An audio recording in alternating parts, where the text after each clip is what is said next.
Crane மூலம் மெல்ல மெல்ல தூக்கப்பட்ட 4 அடி உயர பொக்கிஷம்.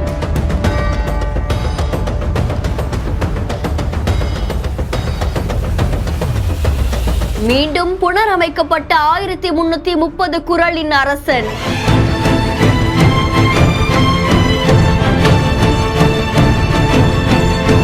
பார்த்தவுடன் நெகிழ்ந்து போன பொதுமக்கள். கோவை அவிநாசி சாலையில் இருக்கக்கூடிய மேம்பாலம் பக்கத்துல இருக்கிற 4 அடி உயரம் கொண்ட திருவள்ளுவர் சிலை சில மாதங்களுக்கு முன்னாடி அந்த வழியா வந்த டேங்கர் லாரி மோதி விபத்துக்குள்ளாகி இருக்கு. இதை தொடர்ந்து அதை உடனடியா புனரமைக்கணும் அப்படின்னு சொல்லி அதுக்கான பணிகளை மேற்கொண்டிருக்காங்க. அங்க இருந்த திருவள்ளுவர் சிலையுமே அப்புறப்படுத்தப்பட்டது. ஒரு பக்கம் அதை புனரமைக்கிற பணிகளும் ஏற்பாடு செய்யப்பட்டது. இன்னொரு பக்கம் அந்த மேம்பாலத்தையுமே சீரமைச்சிட்டு வந்தாங்க. இந்த நிலையில மறுபடியும் இப்போ திருவள்ளுவர் சிலை அந்த இடத்துல வைக்கப்பட்டிருக்கு. இதை பார்த்த உடனே அங்க இருக்கிற பொதுமக்கள் நெகிழ்ந்து போயிருக்காங்க.